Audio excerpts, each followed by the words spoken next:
Welcome to the San Antonio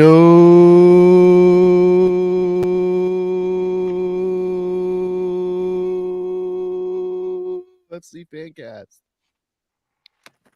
I'm a very congested Royce. It's peek behind the curtain. It's like 40 degrees outside, and it froze last night. It's February, so it should be expected, but in San Antonio, it's a bit tough. Today I got 4 others with me, so we got a packed house tonight. We'll start off on my left. Harry. Harry joins us. How are you? I'm doing all right here.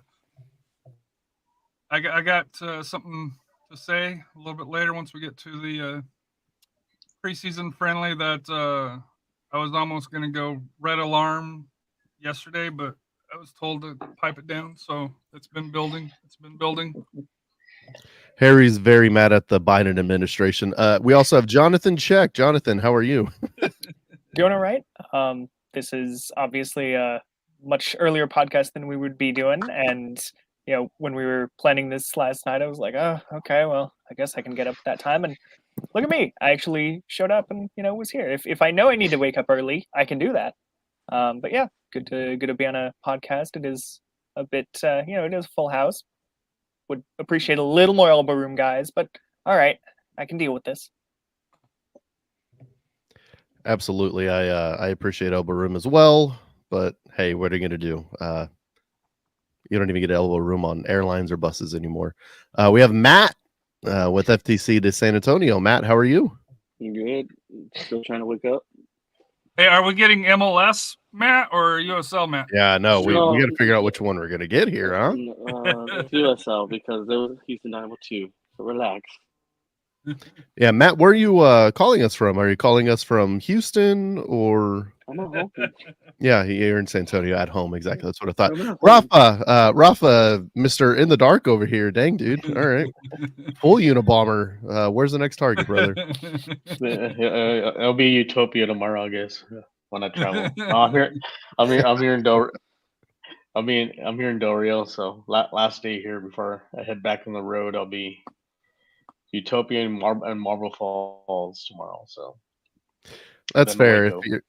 Yeah, well, fair enough. And if you're in Del Rio, you definitely want to stay in the dark over there. I completely understand. You don't want to go outside and see the light of day over there. All right. Good to have you, Rafa, Mr. Traveling Man, all over Texas, all the time. You never know where he's at. Maybe we'll turn it into a little game show. Where's Rafa? So that'll be fun. And we all guess, and we're all wrong because we never know. So just tune into his Facebook page. Oh, fair enough. Yeah. I don't know how it just pings where he's at. I don't know how he does it. Yeah, we gotta figure out a little a name for that, like the Rafa positioning satellite or something. But anyway, let's get on to relevant news. A little bed music, I like it. Let's get the relevant news. So we're gonna talk about a couple departures. We do know for sure where PC is going now. We did hear in the offseason that he was probably not going to return, and now we know exactly where he is going to play this next season, and he will be in Union Omaha with USL League One, which is, I guess, a league step down, but at the same rate, he gets to play. And the biggest thing that I think this is going to be great for is he gets to influence that next generation of players, because PC is a leader. He's our captain. The guy completely changed our team over the last 3 or 4 years. And I can only imagine what he can do for younger players. So we'll see how that goes. Harry, how do you feel about this move? PC to Union Omaha. So kind of 2 things. Number one, it's sad to lose PC. He's been a great player to the San Antonio FC franchise, great leader, always friendly. So that's number one. However, I think everybody could kind of see it. He never was the same after the injury last year. Or I guess it was 2 years ago, right? The 2022 season where he had that big injury. Correct. It was the playoffs. I think it was in the first round of the 2022 playoffs. Yeah. but last year you could just kind of tell he was a half a step slower for that here. And let's be honest, he's played a physical game. His body's took a lot of abuse over his career, and I understand from a San Antonio FC aspect, to where you brought back Abu. To me, you bring back Abu or PC, but you don't bring back both. Most likely just for for that leadership. And so he'll be missed, but Union Omaha got a good leader, which will help them as they try to reclaim the League One Cup in USL League One. So I'm excited for him.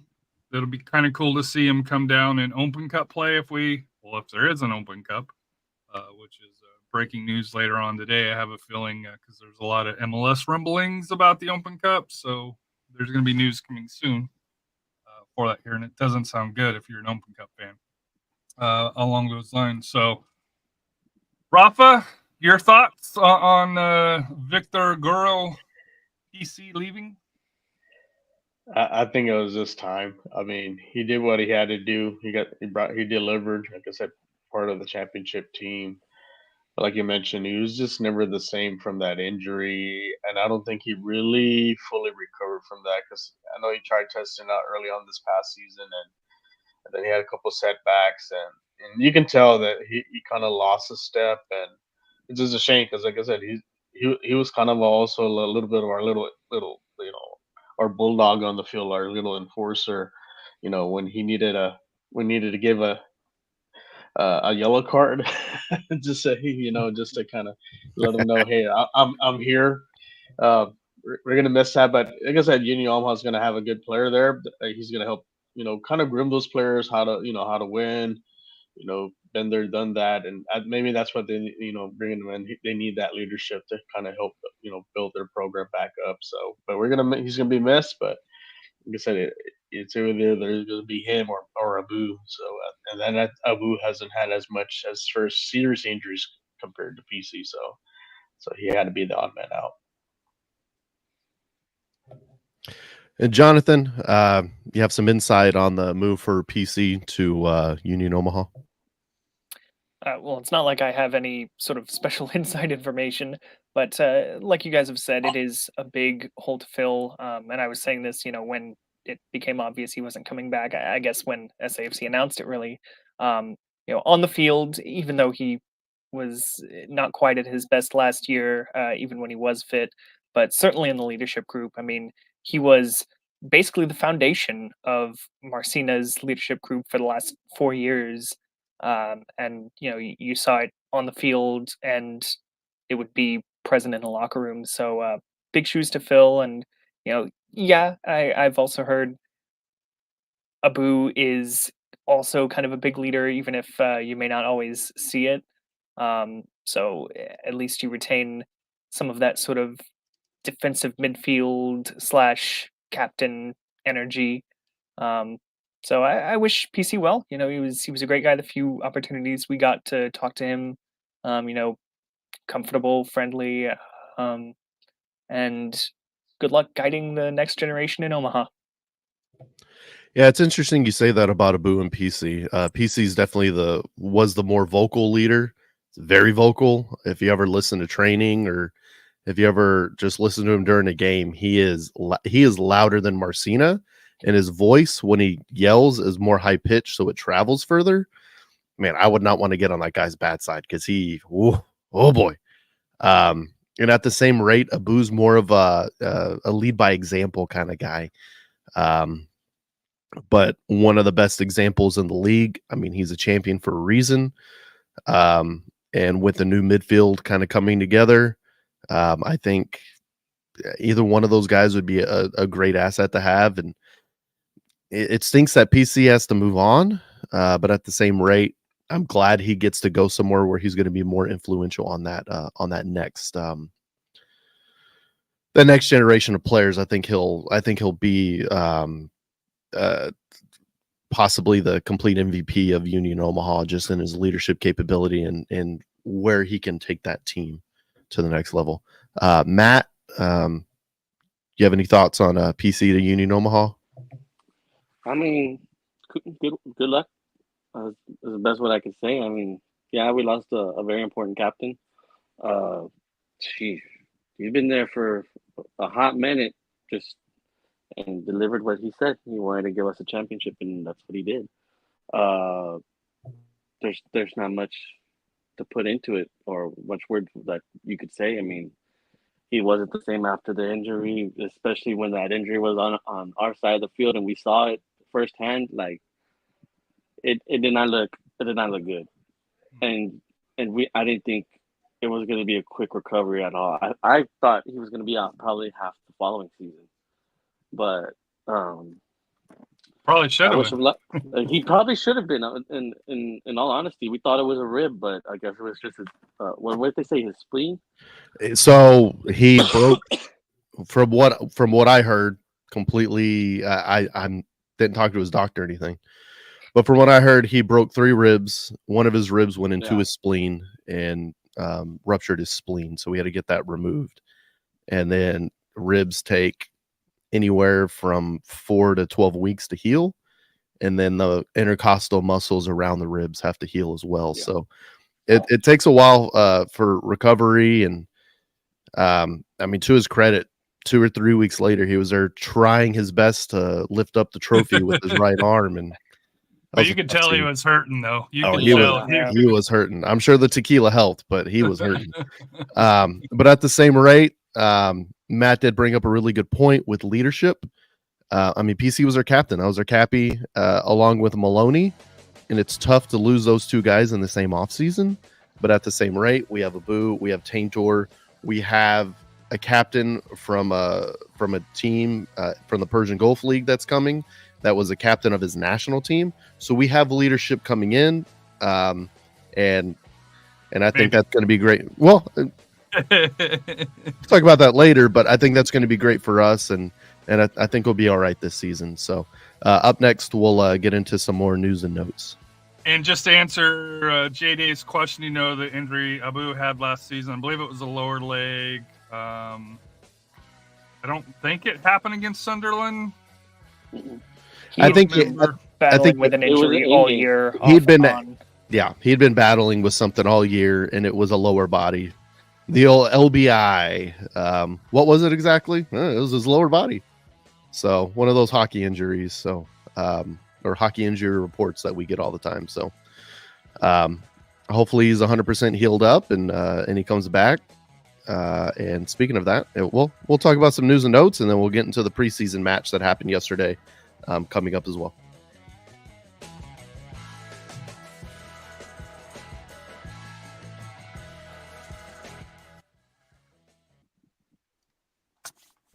And that was a rough transition, but incoming. Go ahead, Harry. Fire away. You got it. We got Kendall Burks, center back, drafted 11th overall in the 2022 Super Draft by Chicago Fire, and Kendall Mcintosh, goalkeeper, older veteran goalkeeper from Sporting Kansas City. More depth. Well, I'm assuming both of these are depth. Although Kendall Burke started the preseason friendly because he's here. I wouldn't mind seeing him get more time, but we'll start with you, Rafa. Your thoughts on the Kendalls, Burks and Mcintosh, and how they're going to affect the defense. Oh, Kendall's, like I said, physical defender. Should see some. Which one? Which one? He said defender. Burks. Yeah, defender. Burks. They're both defenders, to be fair. No, one's a goalkeeper. It's a very distinct position. Yeah, so I'll go with Burks or KB. We'll go to K. We'll call him KB. Well, KB, like I said, he's a good defender. Should get good opportunities here. Still young, so can develop, and who say maybe in the future does go back. I mean, he was drafted number 11 for a reason, so he'll get the opportunities here. Probably play with a better organization than Chicago Fire, so he's going to have that chance to really kind of build up. And then as far as our backup, he's probably going to be our backup keeper. tons of experience, and maybe that's why they brought in, last year, they did what they did, but you still need to have quality backup goalkeeper that has experience, that's been there, and so they kind of want to make sure if there's ever injury or if they do have to kind of change it up, they have somebody they can depend on it there between the posts. Your thoughts, Matt? I thought there were two unique signings. The one that stood out to me a little bit more was the goalkeeper, because I had plenty of time to research him, and it was interesting just reading his background and things he's done. They were both great aspects to me. I just, like I said, paper is different than actual playing time. So let's just see what it is to come. So for me, Kendall Burke's 6'2", 185. I wonder if he could be kind of our Courtney Ford, Sebastian Igabaga type of talent on the back line, where he has that fringe MLS ability and maybe just needs some of that seasoning here in San Antonio to take that next step up. So to me, I'm really high on Kendall Burks. For Mcintosh, 5'11", short goalkeeper, veteran. I'm just not as high on him as I am Pablo. We'll see how that battle comes out in camp.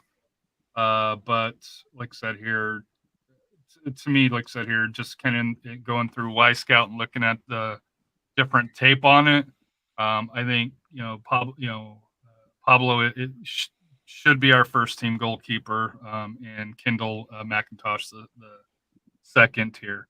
Royce, your thoughts? I know two players here. I know you've talked up a little bit on social media, both goalkeepers here.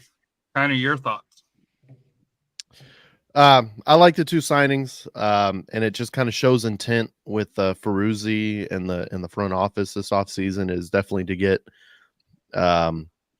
more kind of MLS regulars.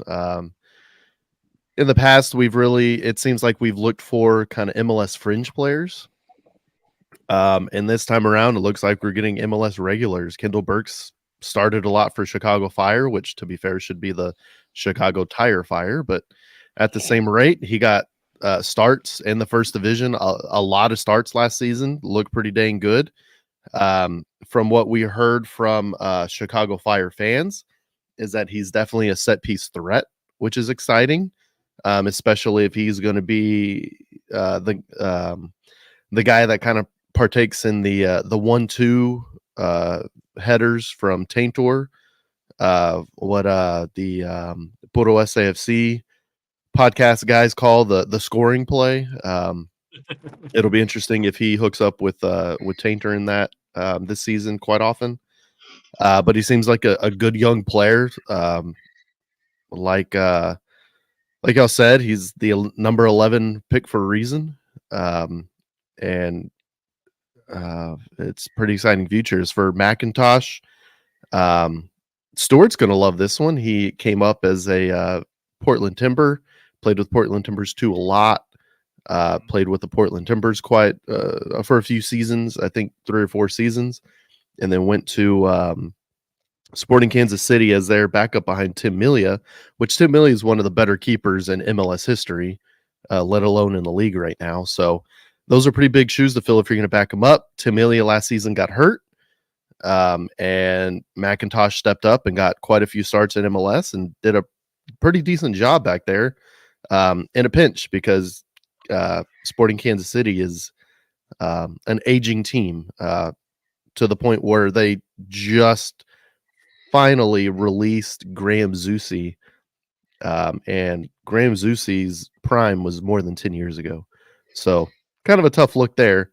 But at the same rate, you got to do what you got to do. And I think Kendall Mcintosh did a pretty decent job last season.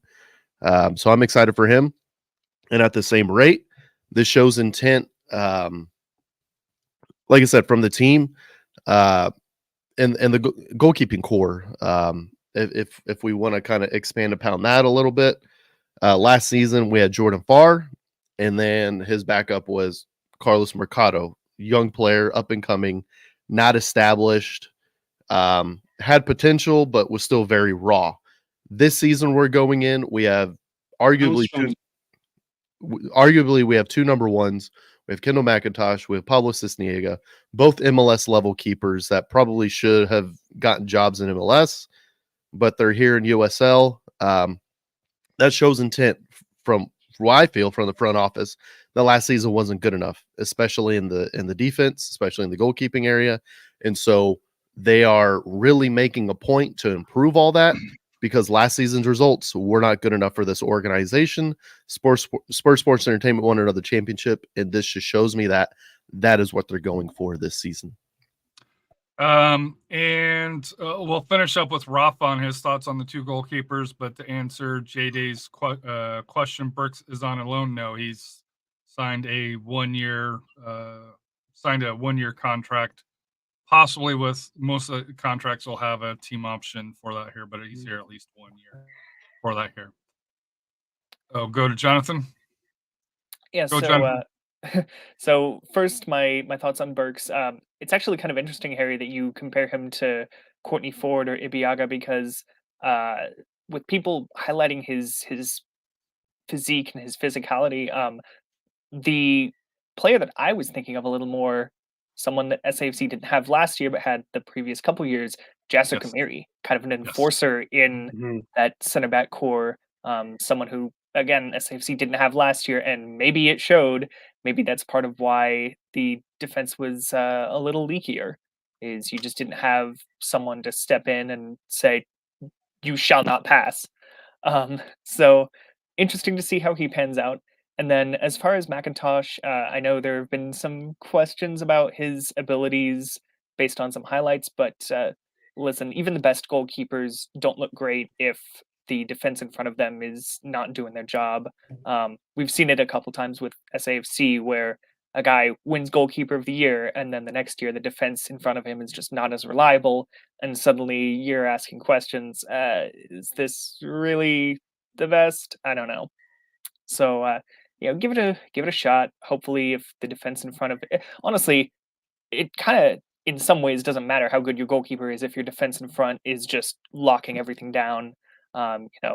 If you're only forced to make a save every so often, you're going to look fantastic. So part of it kind of just comes down to them. For what it's worth, Pablo Sisniega did start with most of the other starters yesterday. Mcintosh was thrown on, later with Cameron Lacey and a bunch of academy kids and trialists. So for what it's worth, Sisniega seems to have the edge right now. And also, I will say something that Marcina and SAFC talked about a lot so far this preseason is this is kind of an older, more experienced group, and Mcintosh especially definitely kind of fits that. Even if he hasn't necessarily always been starting and playing in MLS, he's been around. He's trained with some great guys, trained with, I'm sure, some great coaches. So it's a good pedigree, if nothing else, and good experience. And Matt, you seem excited for no reason. Do you have any thoughts? Sorry. United game's on. Yeah, it sounds like, speaking of good goalkeepers that are exposed by bad defenses, looks like Matt's watching David De Gea fail at Man United again. So anyway, They scored. Got him. Is he even on a team? We're supposedly We're probably been better off probably signing him as our backup or something. Well, supposedly he's supposed to be joining every other Miami. near retired European player in Miami. La Liga So, FC. yeah, pretty much. And we'll see. And then also from what I've heard is they're breaking all the roster rules to get that team together. But hey, here's a funny thing about a single entity league. There are no roster rules. It doesn't matter. They're making it up as they go. Nobody cares. So Rafa, what are your thoughts as our goalkeeping coach on our pod? What are your thoughts on the two goalkeepers we have, Pablo Sisniega and Kendall Mcintosh? How do you think the dynamic's going to turn out? And how do you feel about Juan La Madrid's job going last year from Jordan Farr and Carlos Mercado to establish those figures in Kendall Mcintosh and Pablo Sisniega? I think the big thing here is something I know me and Harry watched videos on them. Is the technique. You know, I was watching their technique as far as hands, you know, passing and awareness. That if and there was some concern, especially on on Macintosh. You know, there were some plays some rebounds that should have been cleared really away, but it kind of reminded us of the keeper from last year that we had. And um, but those things can be fixed. And I think I said we have probably one of the best goalkeeping coaches in the league. And if they're willing to kind of have an open mind and learn from him and kind of clean that a little bit, I think they could be able to improve on their game. You know, with Pablo too, kind of the same thing. He's got the size. There are some little things that he does need to maybe improve on, but like I said, they're in a good situation here with the goalkeeping coach, and if as long as they're willing to learn and really to work hard and improve, I think all that, like I mentioned, that all can be fixed. So we'll see, but we'll see how this next Saturday, I guess, when we have a chance to see him and face to face, see how it works. But it comes down to also your defense. You know, your defense also plays a key role. But can they build that chemistry also as well? Absolutely. And speaking of that, when we come back, we'll discuss yesterday's preseason match against Houston Dynamo II. I didn't know that one had. You got to vet these transition songs, bud. Ew, as always. Ooh.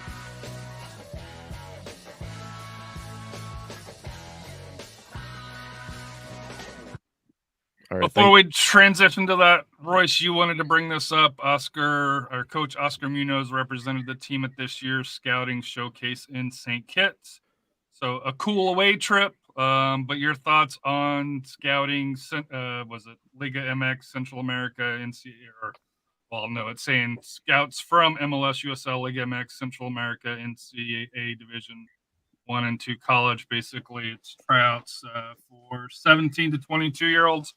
Kind of your thoughts on, and maybe Rafa following up on this, on San Antonio FC sending a coach down to recruit and get SAFC's name out there. I mean, you kind of said it all right there. We could move on. All right, next segment. Okay. That's pretty much it. It just shows SAFC's intent. They're not satisfied. Maybe they're looking for the future. Write some names down, get to know people, obviously network with a bunch of scouts from Europe. Who knows, possibly to try to establish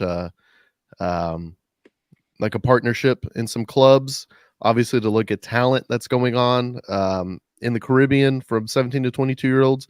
We're very familiar with some great Caribbean players that have played for San Antonio FC, including Billy Forbes, club legend, city legend Billy Forbes, might I add.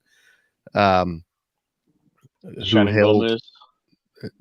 Yep, Shannon Gomez from Trinidad and Tobago. So, yep. So we obviously have a lot of talent from down there. And I mean, with the Caribbean, you can also include Jamaica. So you could say Omar Gordon. Oh my goodness. The guy who he's got signed for, I believe, Beckford. There we go. Sorry. Deshane Beckford. Couldn't think of his name for a second there. So we have plenty of Caribbean talent that has really contributed highly to our team. So it's always good to go see what's going on over there. And to possibly, sign someone to a contract, but also to network with a bunch of other clubs, a bunch of other scouts. And that's always great to stay in that business, get her name out there. And that's pretty exciting to see, to be honest with you. And it kind of shows, like I said, shows the intent of the club. They're really they're not just, we're not okay just staying within ourselves and kind of reaching out to just in the league and ooh, that, this player in the league's available. No, they're going worldwide and they're looking for talent. And that's super exciting for me. And it shows with the roster that we're attempting to build. We'll see what happens. We'll talk about that later. But I think it's pretty exciting. Jonathan, you have anything to contribute? Not really. But I guess it's good that I meant to add on. I'm sorry. That's bad. Do you have anything to contribute? That's horrible. Do you have anything to add on to that? Yeah, I mean, not particularly. I think you said most of it. Look for. We've even seen with some of SAFC signings so far this year. It's kind of like, okay, that's a guy who perhaps has not even set foot in the United States, and yet SAFC found them. So, the beautiful thing about this game is there is an entire planet of guys who could potentially come here and contribute to your team. No reason to exclude any area if you think that you can find what you need, anywhere. Don't turn a blind eye to any potential avenues for great players. You never know where they might come from. Yeah, the weird thing is, and it's kind of a little bit into this. I've been getting like messages on FTC on some of FTC social media from players that apparently watch our show. It's weird.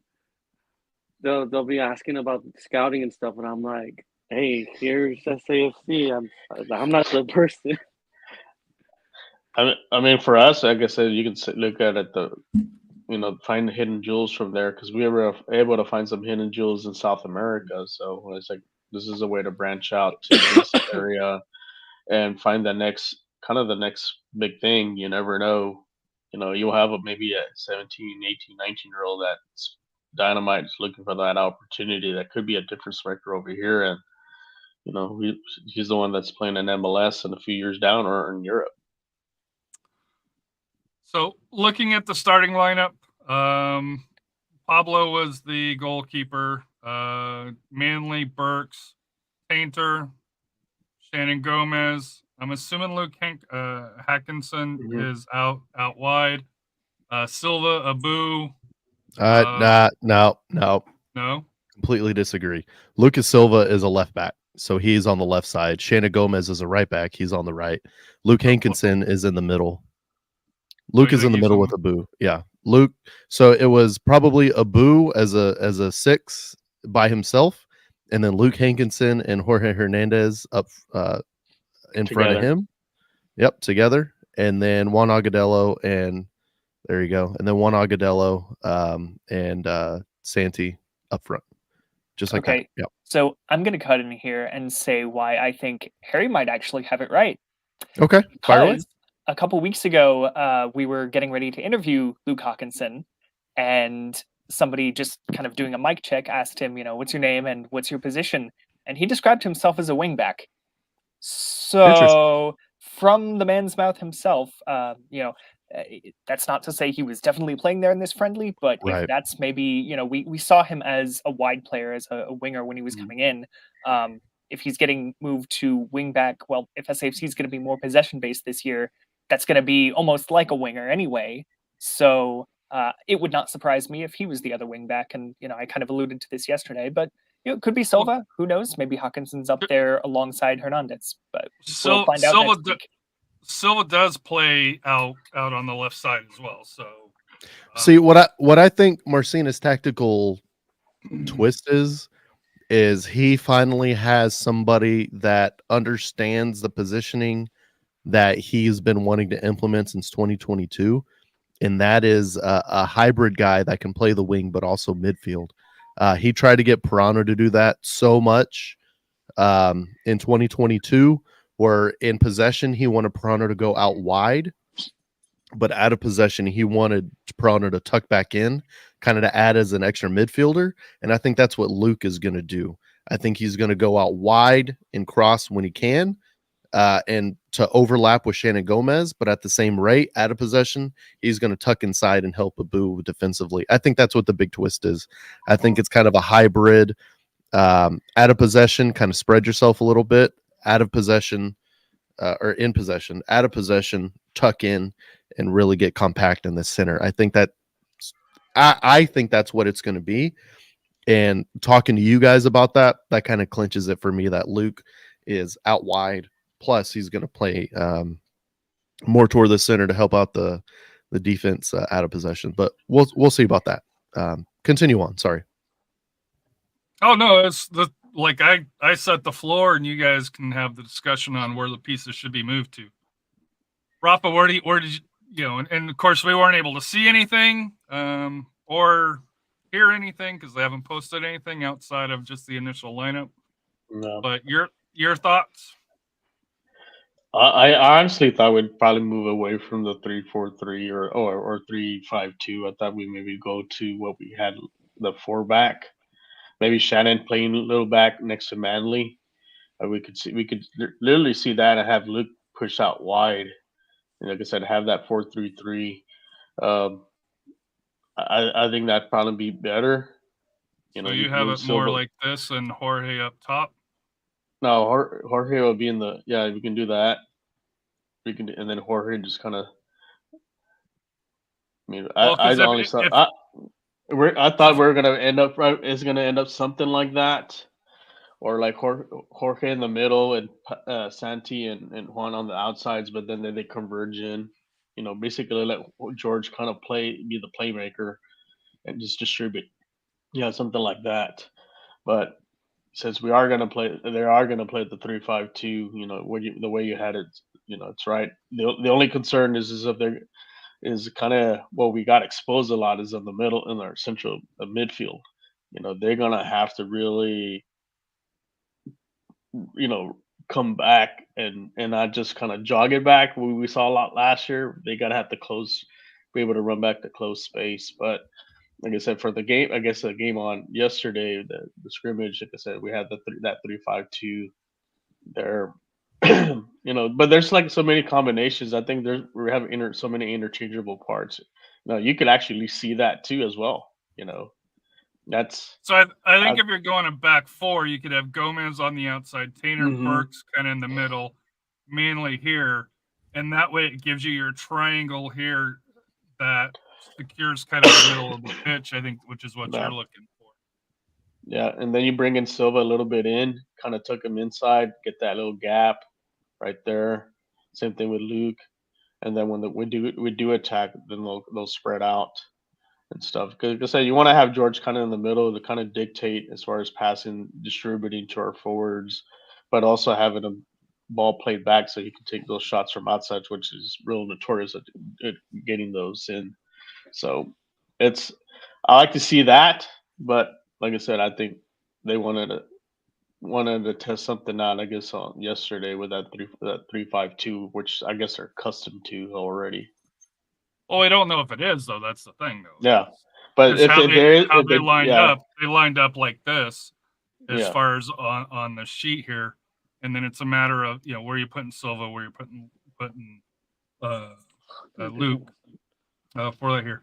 My question is, in this, we'll start with you, Jonathan. The possession base seems to be something that Coach Marcin is at least talking about a lot here. Are you hearing any of that with the players as well? Kind of, instead of being as direct as they were last year, this year it's a little bit more, hey, let's try to hold the ball. Let's connect, or let's have greater than 60-some% passing percentage for that here. Yeah, I mean, I've asked a few of the players so far early in this season, the preseason, I guess I should say. And I mean, they're not really saying anything particular about the more possession-based style. It's more just general stuff about like, we're making good progress. We're getting the hang of it. And, particularly for some of the older guys who've been around, they haven't, I've even specifically asked, how's the adjustment for you? And it's, they don't really have anything particular to say about it yet. Maybe their play will actually speak more than their words would. We'll see next Saturday, and obviously we'll see when the season starts. But yeah, there's nothing really particular about that new style coming from them yet, I'd say. Matt, any thoughts on the lineup? Because we didn't touch base with you on the lineup. I'm not good with tactics like that. So All I know is which goalkeeper was playing and where Mitch Trainer is and what players we got, but I'm not good with that part. So outside of the lineup, score ended up being 3-2. Agudelo and Lacey got goals. Agudelo in the first half where it was 1-0, and then they subbed in. I think it was the two other players that we had in trialists and academy players. And then, Dino Dos got 3 in the second half. Lacey evidently got a goal late, ends 3-2. Anybody got anything that they want to say? Royce, you can talk about the game. Yeah, real quick. I'll let Jonathan kind of talk about his point of the game. I thought he brought up a really good point about it being really two different matches, but just real quick about the formation. I think it was more of a 3-5-2 with that little switch that I was talking about, where the midfielder might switch with the wing back, and you have a lot of overlap there. My evidence is just that we do know that Juan Agadelo's goal was scored and assisted by a Jorge Hernandez cross. So we do know that Hernandez somehow got on the wing, crossed it over to Agudelo, who put it in. So that's kind of why I think that's the big twist, is that you're going to have that overlap a lot, and you have a lot more experienced players that can really pull that off. More experienced and athletic players that can really pull that off. So I think that's going to be the twist. We'll see. But you don't think it was a set piece? No, I don't think it was.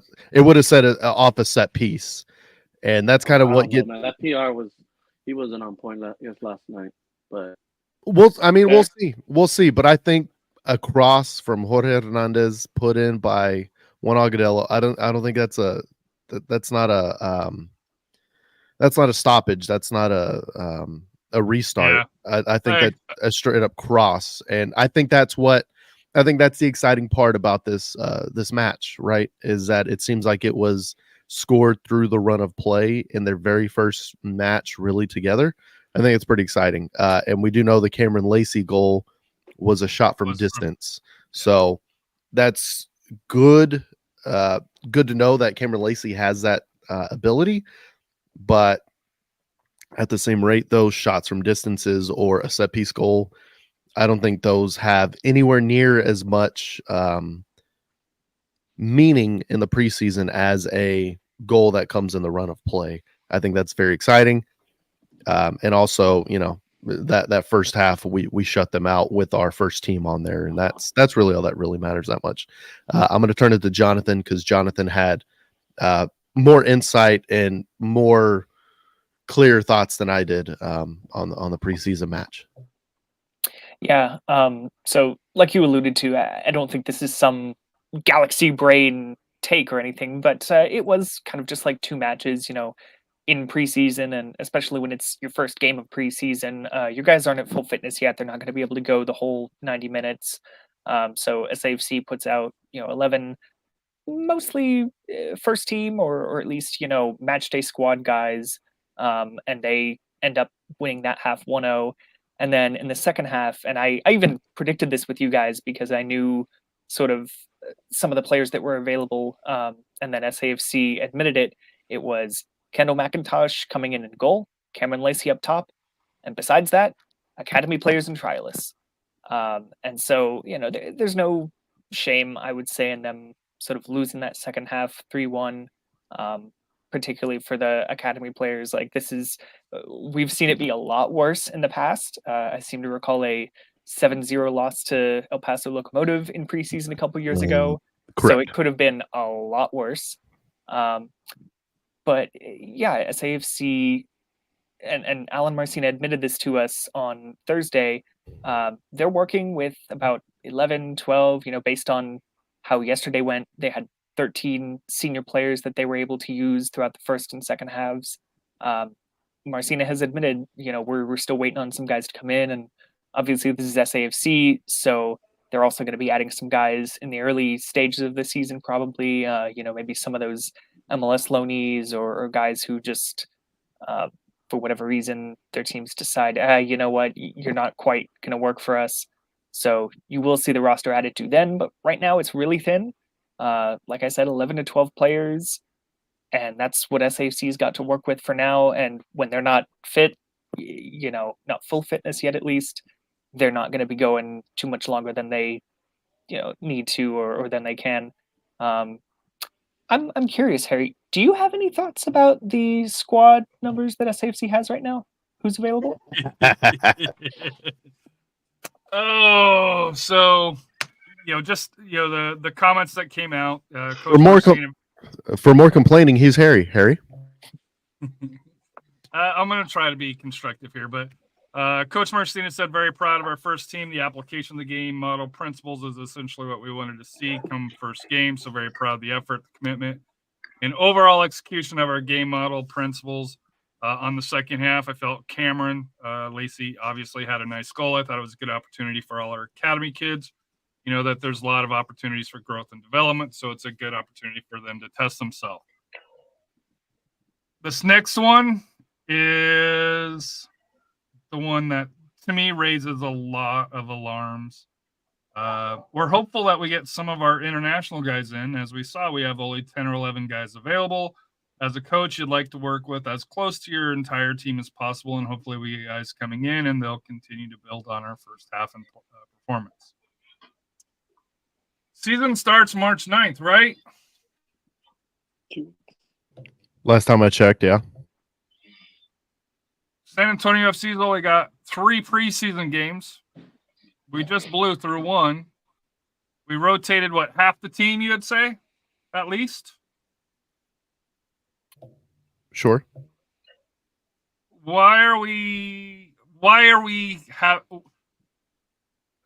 got USL clubs that have already played 4 or 5 preseason games. You've got clubs that have full rosters. Full rosters. Rosters that people are in. 10 or 11, that's sounding a little bit like RGV of past history, where we're quote unquote waiting on. Oh, come on now. Or Las Vegas Lights. You want to go Las Vegas Lights? Come on. We're San Antonio FC. Are we not? Are we not? What to me, this is not a good look on San Antonio FC. It's okay if you're going to run a shorter camp. It's okay if you're going to be doing 3 preseason matches, but you can't do 3 preseason matches with half a team. I love SAFC. I'm gonna wear them all day. Don't get me wrong, but this has to be a concern. And we've all done Zoom meetings. We all have done Zoom meetings. It's not the same.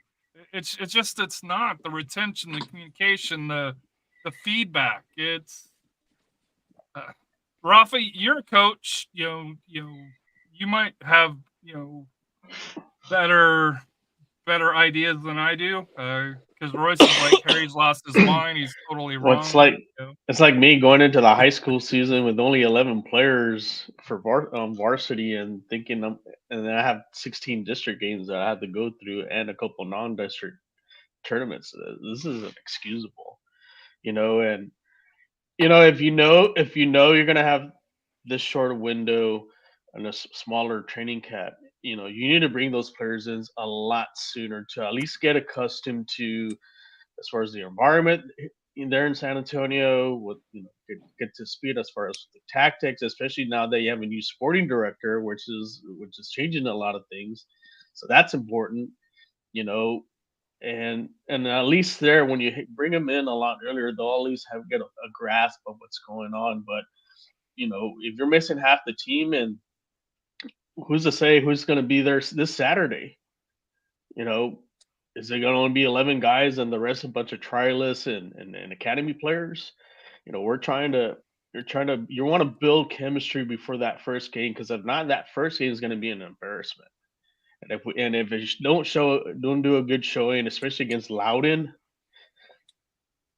there, how our fan base is right now. Well, it's not the first game. It's that second game, which is key. Yeah. And we all know why. We Yeah. all know why. It's the second game is one that's circled on the calendar. And the first game is 20 days away. 20. Yeah. To be here and do but that's something that the why they this long. We'll see. But Rafa, yeah, this is gonna your be internet's Robo Rafa. Yeah, we got Rafa the robot there. That was a tough scene, bud. Try that one again.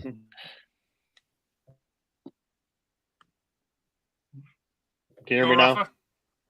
Yeah. Yes. Yeah, okay. So sorry, I'm on a mobile hotspot here. Internet stinks over here, but yeah, it's just not a good look. You know, you want to build some.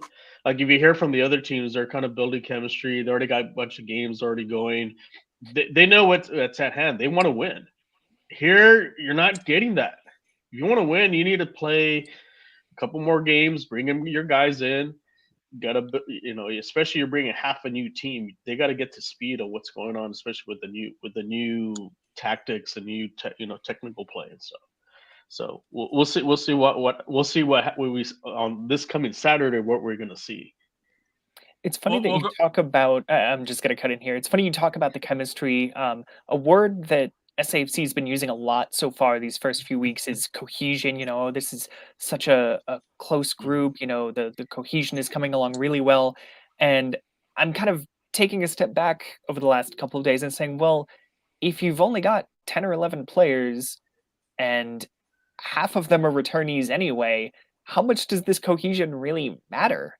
Like until you get the new guys in, then if this already has been such a close-knit group, then how are you planning to add everyone else on? What does that then do to this cohesion you've already created? Are you almost starting from scratch there? Like, how are they going to be able to catch up?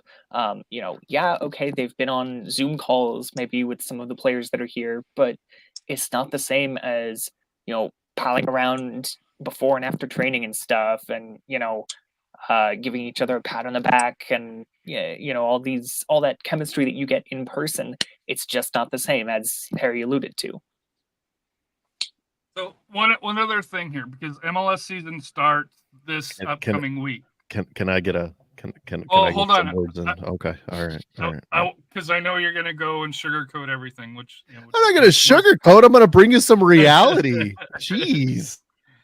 So, but before Royce puts the sweetener on top of this here, to kind of compound or add on to what Jonathan is saying, the MLS season starts this week.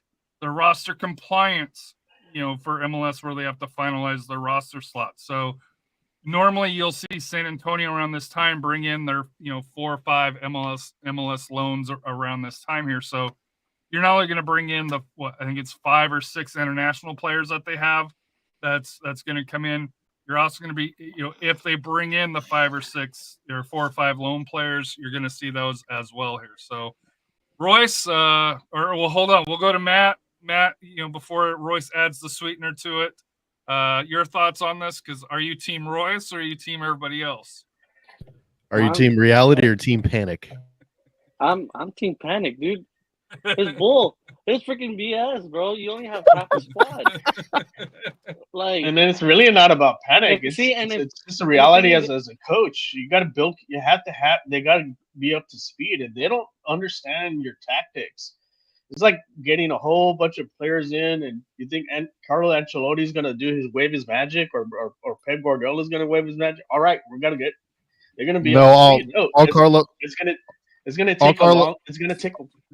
I mean, Jonathan can relate. It's going to take a while for those news players to adapt.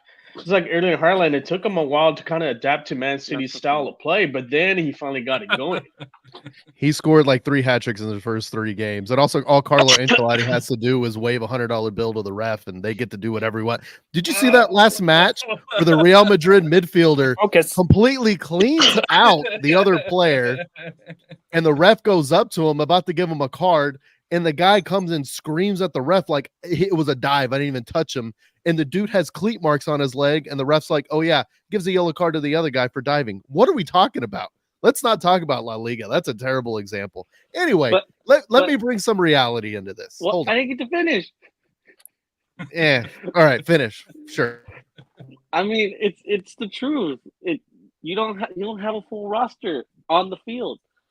I expect him. I expect more. Even if you're having somebody who's a high sporting director, and I don't want to bash him that much, but you have a high sporting director coming from FC Dallas. If I would have known that we didn't have a full roster, I would have said something a couple weeks back. Because it's ridiculous. You need a full roster. You need to see how these guys all work together. I get it. You have some key players that maybe can do something, but I mean, I know I'm not going to feel okay knowing that these guys get maybe 2 weeks to work with each other if they're in town by now. It just, I don't know. It's not going to sit well. And it's like Harry said, that second game is going to be a real turning point.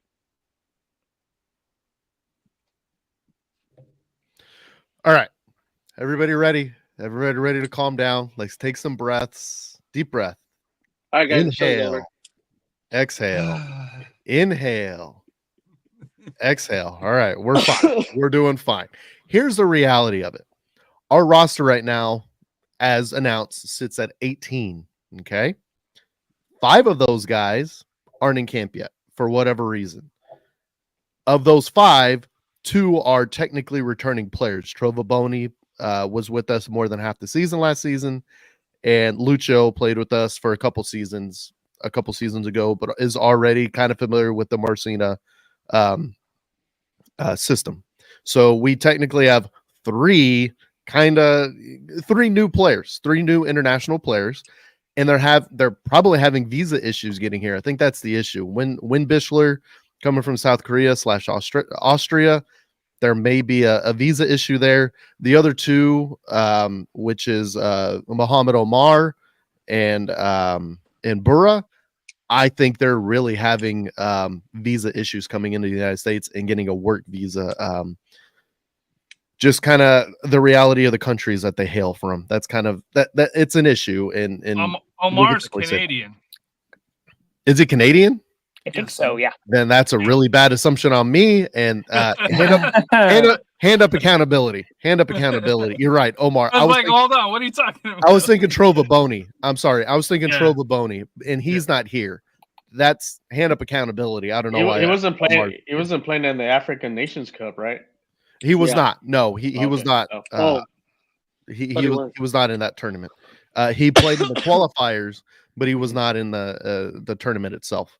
And that would be Burra and Boney as well. They're both not in camp, and like I said, I think that's I got the guys mixed up. I believe there's a legit reason, and I think it's a government reason, unfortunately. But I do think they will be here soon enough once they get that sorted out. Lucho, not sure where Lucho's at. I don't know if he's hurt. Who knows? I haven't heard anything. Only thing I've heard from him is, hey, it was his birthday yesterday, so happy birthday, Lucho. And Richard Windbischler, we'll see. But at the same rate, that's 5. It's 5 guys. 5 guys aren't in camp.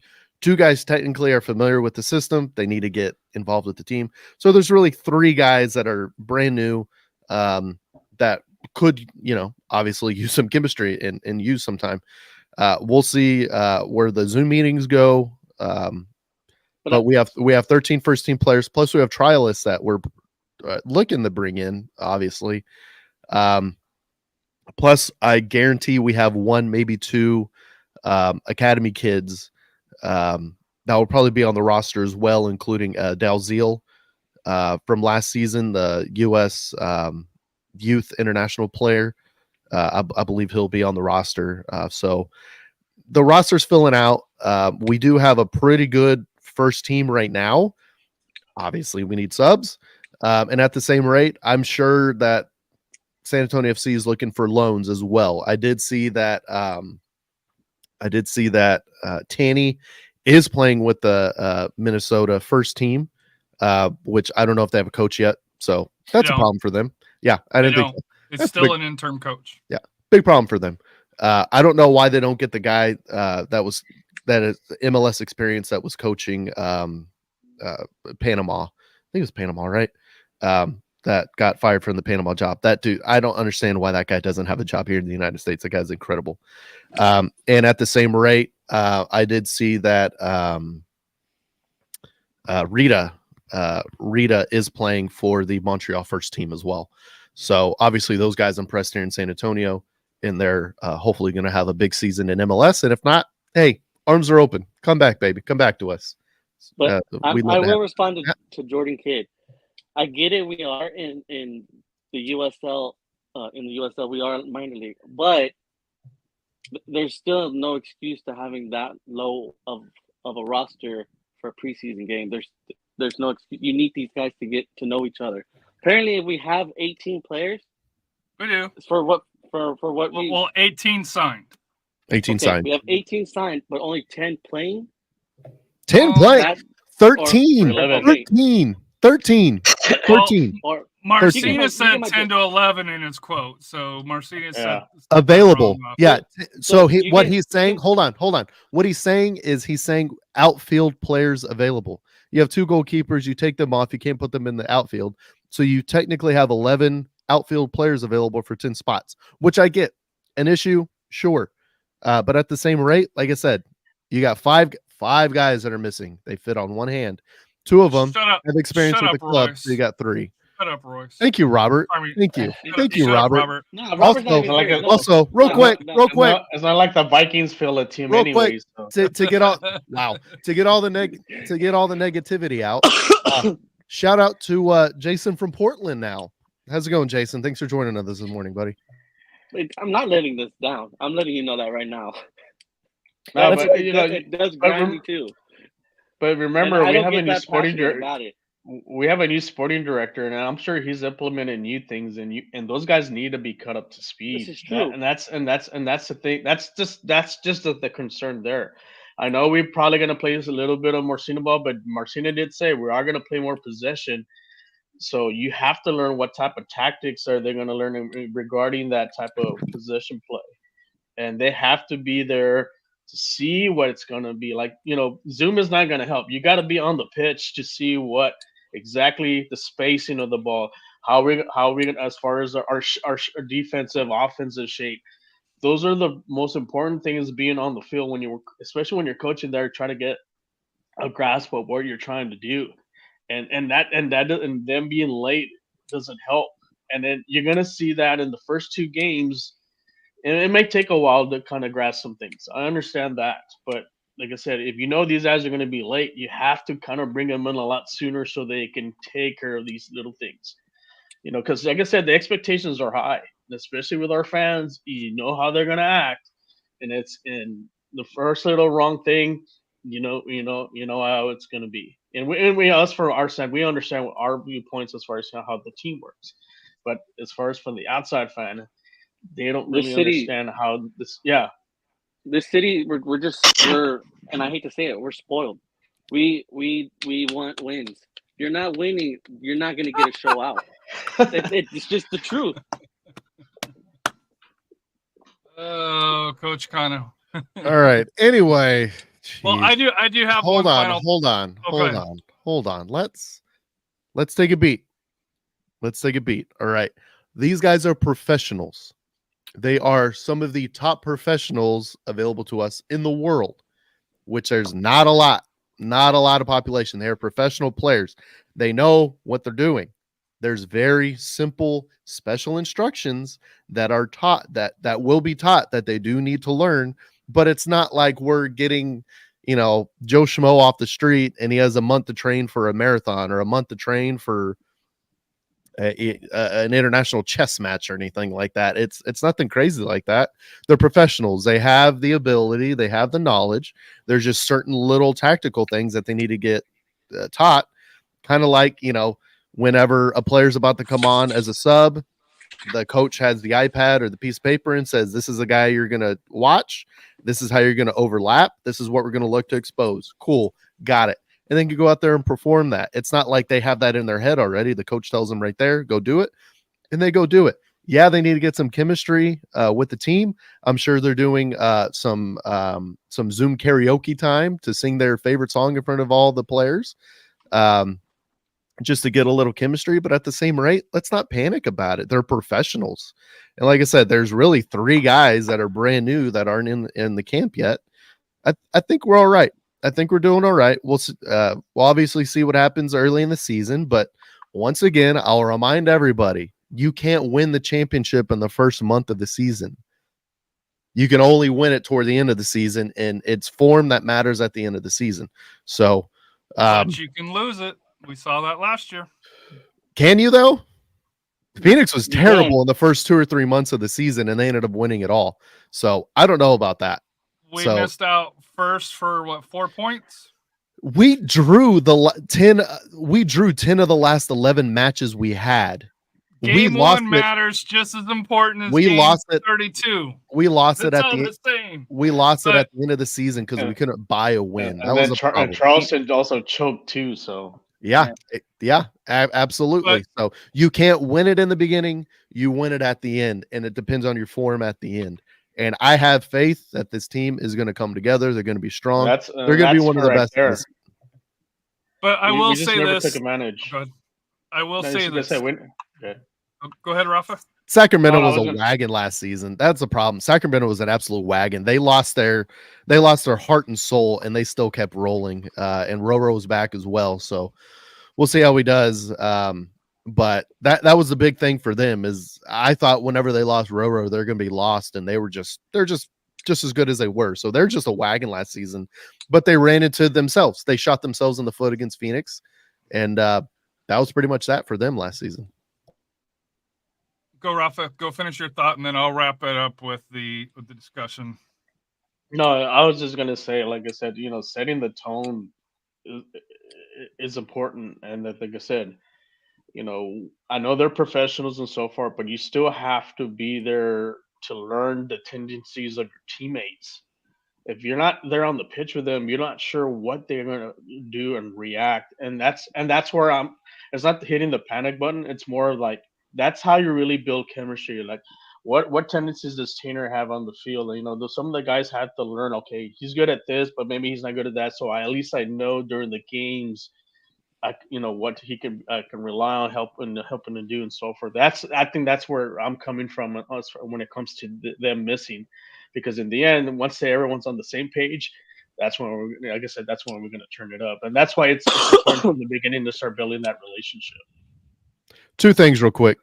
Cough button. Use your cough button. Use your mute. Come on, guys. Come on. Use your cough button.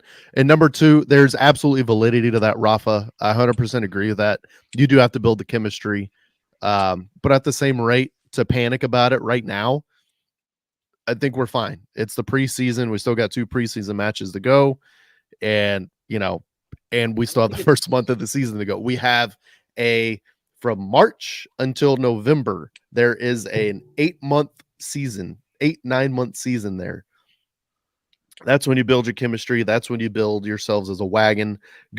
Instead of drawing 10 of the last 11 matches as we did last season, you go into it winning 10 of the last 11, and you're hot going into the playoffs, and you're fine. We're okay. Let's not hit the panic button. We're doing fine. The signings we've made are exciting. That first preseason match, we won the important part, which was the first half. Second half was academy kids and trialists, along with 2 first team players. Not really going to look at that too harshly. It's that first half that matters. We scored a goal in the run of play. We shut out Houston Dynamo II in the first half. That's what matters. I'm excited. Let's get the season going. Harry has a point. Fire away, Harry. No, Jonathan, go ahead.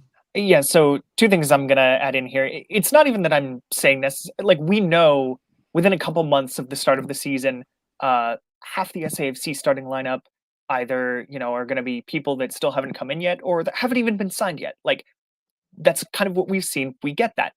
The problem is, if that's the case, then why are we even doing preseason, and why are you talking about the cohesion right now if the team's just going to change so much over the next couple of months anyway? It just seems weird. It's a weird juxtaposition to me. 2, you're talking about how, 5 people, those are the only ones we don't have in yet. You know what this handful of people also is? The injury report on the first night, probably, because we know how SAFC works. All of a sudden, injuries are just going to pile up out of nowhere, and we're going to be saying, okay, well, we've got, 4 or 5 academy kids on the bench and, backup goalkeeper, and that's it. So just keep that in mind too. Somehow this team is going to get even more depleted magically with these weird injuries that always seem to come up. Jonathan laying down facts. Like, those are facts. I can't argue against that. true. We know that injury report's going to start stacking up real fast. So just some things to keep in mind there. And how many did we have last year? What 4 or 5?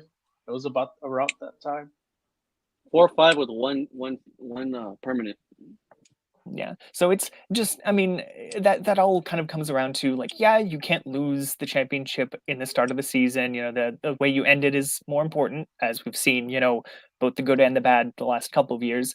But I mean, don't just completely throw the start of the season away. You know, part of why SAFC did so well in 2022 is because they were the best team throughout the season and they were able to get home field advantage and stuff. And, you know, that ended up kind of coming to bite them last year. They weren't as consistent and they weren't able to get, you know, for example, a match at home against Sacramento where maybe they would have had a better chance. So, but I digress.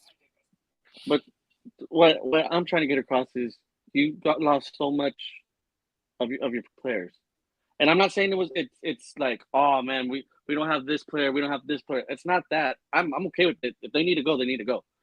But what I'm saying is you need that, like Rafa said, you need that chemistry, and that's what I'm worried about. I'm worried if there's not going to be chemistry within the first couple of matches, and you're going to see some of the fans flip like a whole 360, wondering, wait, like what the heck?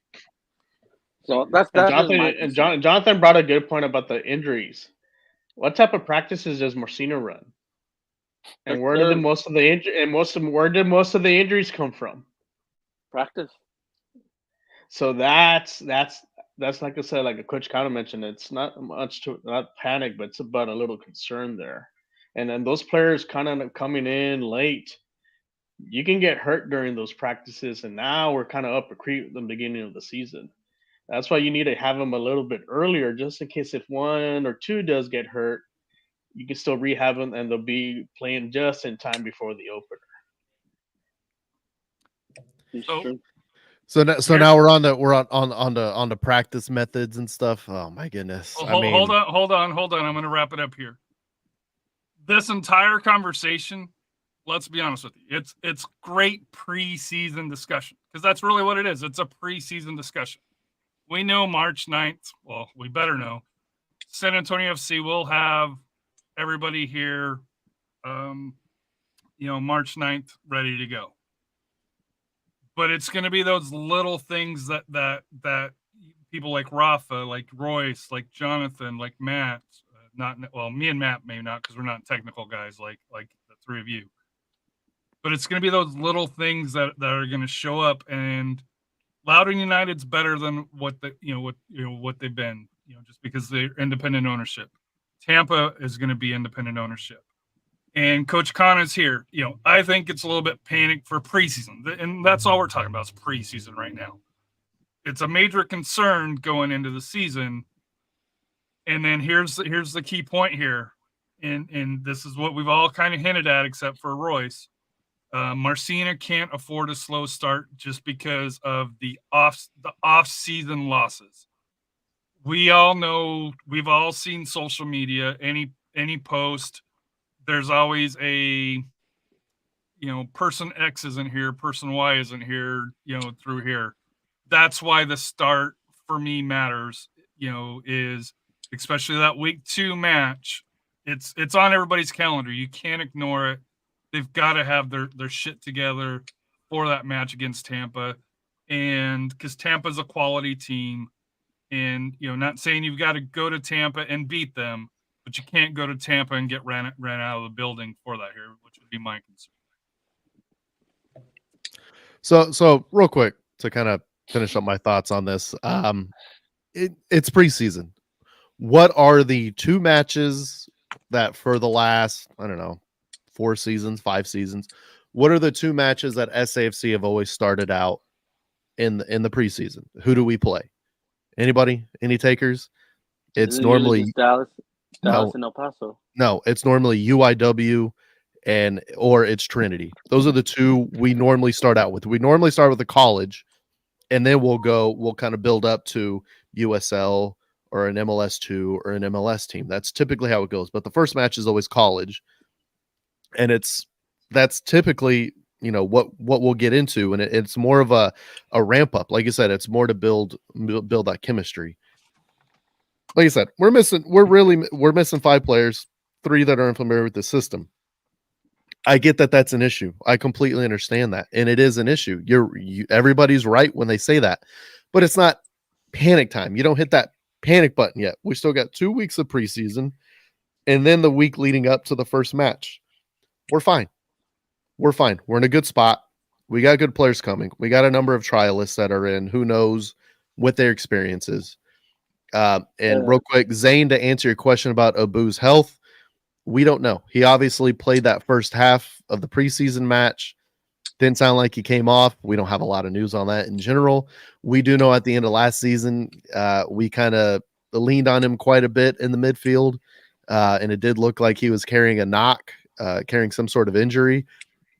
Could be healed from it. Maybe it's a lingering thing. We just don't know, brother. But what we do know is that it seems like he did play for 45 minutes, and we don't have any word that it went bad. So I'm assuming that it went pretty well. So hopefully this season he avoids that injury bug and he remains to be an important part of our club. Harry? So one final topic before we do final thoughts here, and then we got to get out of here.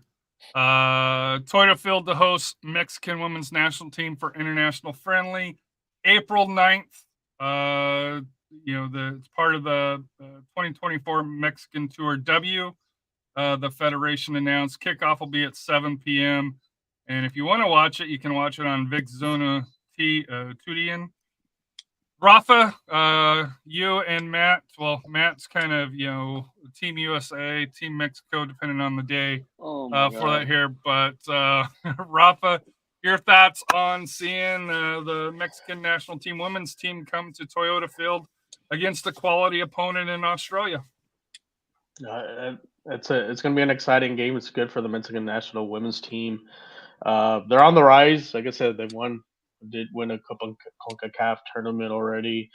I think the Mexican Federation is now kind of taking it serious when it comes to women's soccer down there, especially now you have the Liga MX Femeniles becoming very popular. So you even got players from the U.S. coming down there to play. So it's a good way to kind of really promote the program, and hopefully, like I said, out of this they'll end up coming, scheduling more games over here, which there is a fan base, and who's to say we'll get another big game pretty soon. And to bring in Australia, that's a huge win, especially for San Antonio, because like I said, Australia, they have a good run there in the World Cup. So I'm looking forward to this game. It's kind of weird to have it on a Tuesday night, but hey, if you have a chance, go buy a ticket, check it out. It'll be fun, and you'll probably see some future players that are going to be in the World Cup, the next World Cup, which is going to be here in the U.S. Maybe. I don't think it is. Yeah, I don't think it is. I'll do the research. The next men's World Cup is going to be here, but not the women's World Cup. I'll do some research. Give me a second. I think they were going to co-host it. I think they're going to try to do the same thing. I don't think it's been announced yet. Not yet? Okay. Well, hopefully they will. But it's a good look for the stadium, for the city, to have more international teams come through. I remember discussing it with some of the guys in a meeting last this past Tuesday. They're definitely trying to get us more and more on the map, from what I'm understanding. So, I mean, you had the little practice with USA. You're getting Mexico women's Mexican soccer. Who's to say you don't get the women's team to come through and more nationality teams to come through San Antonio? So, I mean, if you can fill that stadium up, I don't see why you won't be able to fill up for the Athenians when they start playing. There's 4 bids for it here in May of 2024 is when it'll be announced. The UEFA bid is Belgium, Germany, and the Netherlands. CONMEBOL is Brazil, CONCACAF is Mexico and the U.S. is the three strong bids is the rumor. South Africa was, but they had withdrawn. So to me, you got to figure it's got to be between Mexico and U.S. versus Belgium, Germany, and the Netherlands. But it would be kind of the reason why I think a lot of people think it'll be the U.S. and Mexico is because they've already got the infrastructure in from the 2026 World Cup, just to be able to transition that to the 2027 Women's World Cup. Because from my understanding it's also expanding to 32 national teams for the women's game. So it'll be interesting to kind of see how that goes. But the 2027 Women's World Cup is heavily favored for the United States and Mexico. But as we saw with FIFA, Qatar won a World Cup, so who knows how the bids will go. Yeah, from what I've read, I think you said there's 4 bids. I did see 3. I saw Brazil got in last minute with their bid. There's a joint bid between Germany and Belgium, and then there's the joint bid between Mexico and the U.S. for the 2027 World Cup. We'll see when that's announced. At the same rate, this match is 2 months. We got 2 months until this matches. There's plenty of tickets left from what I'm seeing. Most of the West End is sold out. A good portion of the East End is sold out. The North End, there's quite a few tickets available. I don't know if there's going to be American Outlaws. Not American. It wouldn't be American Outlaws. It would be Pancho Villa, right? Pancho Villa's Army. We'll see if they get an allotment somewhere. But I'm not sure. Matt would be the guy to talk to about that, or Rafa. At the same rate, it's really exciting. We'll see if we get some former San Antonio Athenian players playing on the Mexican national team. We do know that the Campa sisters were playing in Mexico, and I believe they're Mexican eligible. I'm not sure if they've played for the Mexican national team, but that'd be exciting to see some local San Antonio talent play for the Mexican team. And at the same rate, this will be the second time the Australian women's national team, the Matildas, have played in San Antonio. They did play against the U.S. women's national team in the Alamo Dome a number of years ago. That I went to that match, and that was pretty exciting to see. And also, let's give them their flowers. Let's give them their due. The Australian women's national team was semifinalists in the last World Cup. So I think they're kind of the star of the show. The Mexican femenil is, they're the local team, but at the same rate, I think the star of the show are the Matildas, because they were, like I said, World Cup semifinalists. That's a pretty big deal. So I'm excited to see this match. I already got my tickets for my family. Don't tell my wife yet. My seats. Yeah, whatever. Don't tell my wife yet. She doesn't know. I need to put it on her calendar, and then she's gonna ask what's this? Be like, oh, that's a big deal. We should who's snitching? Who's gonna be the snitch? Oh, don't. Please don't. Please don't. Because if I don't get the latitude to mention it, and 100% she does not listen to my show, so zero issues thinking she's going to listen to this and actually find out through this. Ain't gonna happen. Royce, you need to start watching our Fancast. She's kidding. She's not Siri or Alexa, dude. You can't just call her in your watch. What are we doing anyway? Yeah, exciting moment for sure for San Antonio. It's April 9th. So you got 2 months still to plan and get your tickets. I know there's a lot of people flying in from all over the country and all over the world for this. So pretty exciting for San Antonio. This will be the second major international match that the city of San Antonio has hosted at Toyota Field. Keep them coming. I love this. Keep them coming. Absolutely. Jonathan, you have any thoughts on this? I mean, just kind of echoing what you were saying, I thought it was kind of funny that when this was announced, initially it was kind of equal billing for each team, and then all of a sudden it's, Mexitor coming to San Antonio, and I'm like, but Australia, with all due respect to Mexico, Australia is kind of the bigger team here. Even I think it's been pretty much confirmed Sam Kerr's not going to be there, probably out with an injury, but, she does not make that team. The reason they got that far is because there's still a good supporting cast. So in a sense, it's probably going to be a little more, well, not a little more.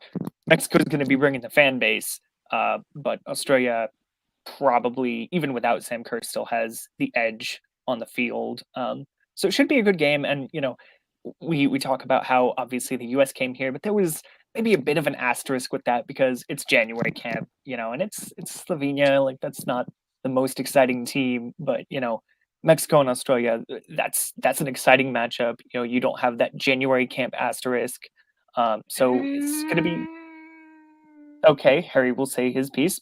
But but yeah, so it's just gonna be really interesting. And for it almost seems like spearheaded by Jose Lizardo, Toyota Field. I don't remember his exact title, but kind of in charge of Toyota Director. Field now. Director of Toyota Field. This is now 2 friendlies, so okay. This is now a trend. This isn't just a one-off with the U.S. men's national team in January. So you're kind of building up momentum. The second one is kind of maybe easier to get after you've gotten the first. The third is easier to get after you've gotten that second, and so on and so on. So interesting to see where this goes, where it might take us. So I'm going to transition this to my final thoughts. Number one, me and Rafa had a discussion. I think this will probably be a B team as far as that comes in from Australia and Mexico as far as to do it. So I don't know if you'll see a lot of the first teamers there just because it's still early, still trying to see, who's going to be coming in. Number two, and this is my final thought for the night, and then we can go around and do final thoughts. We had 91-91 for the men's game. I want to see 91-91 there for the women's team as well here.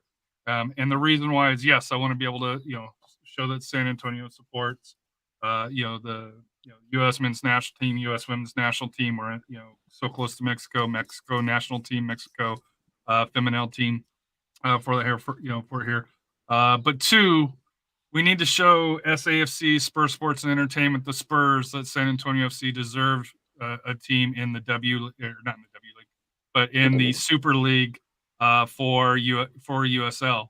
Because to me, we are a big enough city that can do both. We should have both.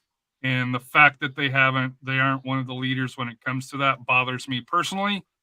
But how we can do that is by showing up and saying, look, we do support, women's soccer. The Athenians typically draw very well.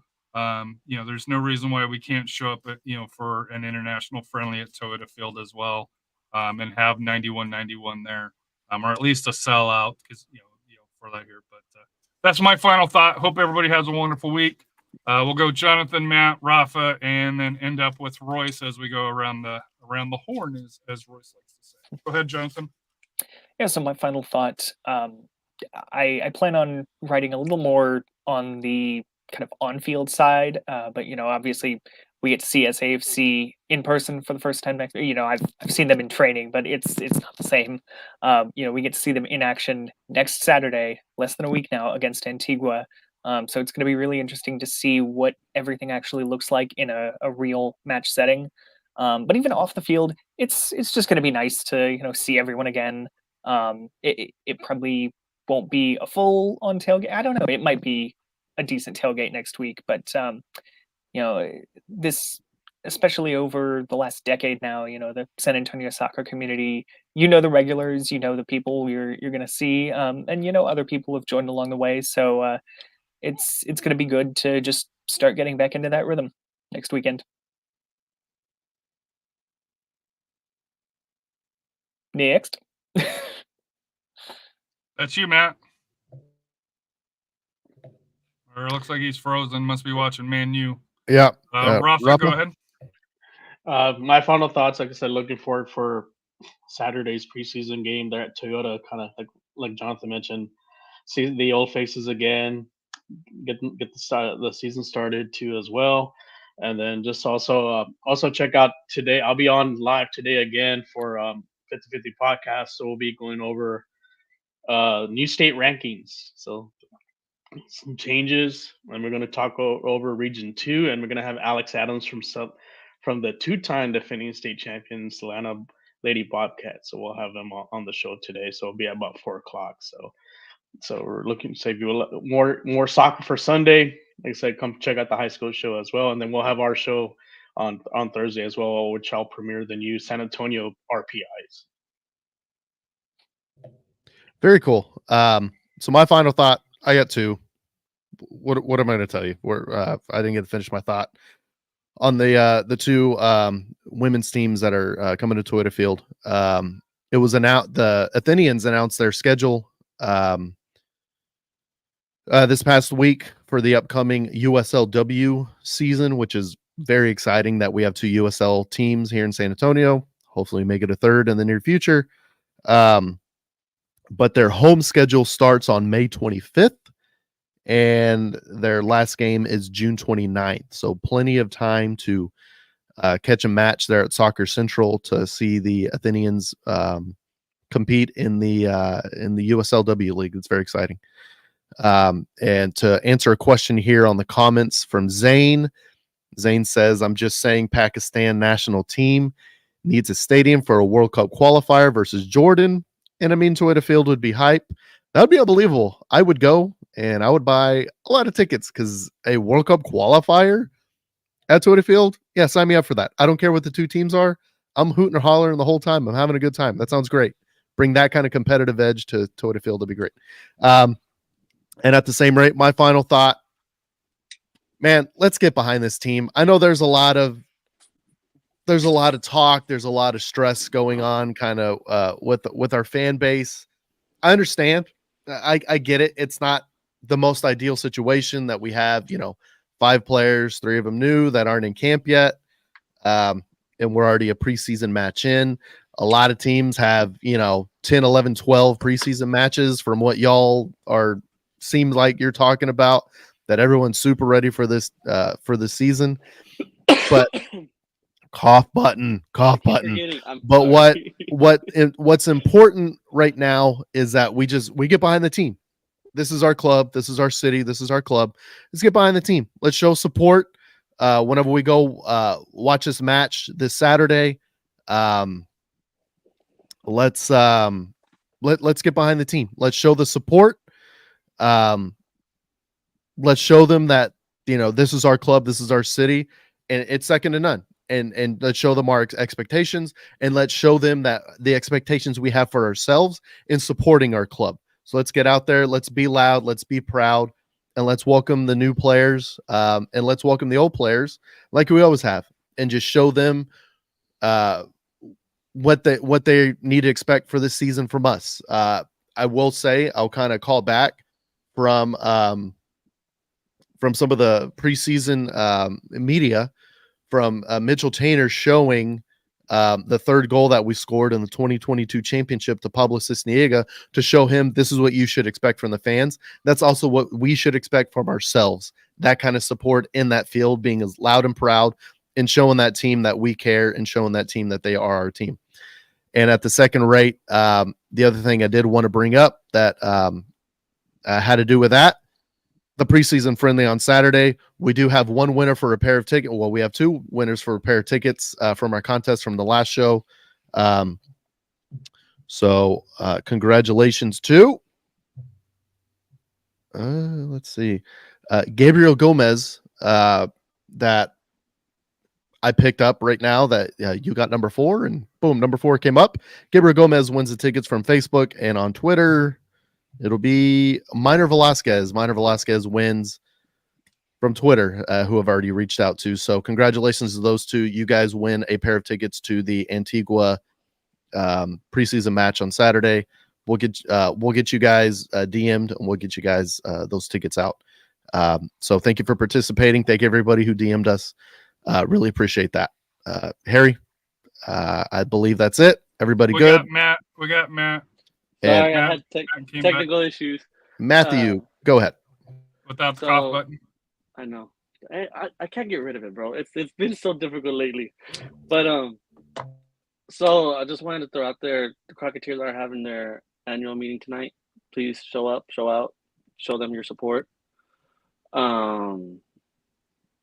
It's just, where is it? When is it? Where is it? When is Tonight. it? Tonight, Alma Beer, downtown. I know they're gonna have a lot of good news, good feedback for everybody. I will be there so I can see who I will be working with next year. So many good things are coming, guys. So much was said in the supporter meeting. I just can't wait for them to actually show what we've been planning. So it's going to be a great season. Everything looks bright for us. Everything looks great. I'm sure Crocketeers are going to show their new scarf, their new shirt or jersey, however you want to call it. FTC came out with a scarf and a shirt, as well as 210s came out with their scarf. Please support your supporter group, guys. Nothing is profit. Everything does go back to the fans. So we don't get to keep anything. We just want y'all to support with us and just show these guys out. And with that, like I said, here we went extremely long because Royce had to sugarcoat the. Oh yeah. No, it was 2 minutes of me bringing y'all back to reality and 30 minutes of y'all just losing your crap. So not acceptable. Just blame Royce, but no, it's been a fun show. Absolutely. I know Matt's going to be going to the Crocketeers meeting. I'm probably going to go to the Crocketeers meeting if all things work out right. Still got to wait on one thing to see if Monica gets home in time. But assuming that does take place, we'll be down there. Matt and I may try to do test out something through the phone app to see if we can do that and more live streams either at the tailgate or at meetings like that. And number 2, go out to the Crocketeers or go out, support the Crocketeers, support FTC, support 210, and support high school soccer for that here. And looking at the Crocketeers meeting, they are going to have representatives from the Athenians there. So any questions that you have about the W League coming up, which is an important step, in my opinion, for women's soccer here in San Antonio, because let's not forget, San Antonio FC had the rights to the women's league here, so to allow them in to the W League is something. What that something is, we will maybe find out a little bit more. But hope everybody has a wonderful day. Good evening. A day, I guess at this point. It is. It's still the morning, technically, here in the Still Central the morning. Zone. Yeah, We'll see you next Sunday, probably in the evening, for that here after the because we'll have a game to discuss that we can actually see. But hope everybody has a wonderful time. What's life without goals? We're out of here.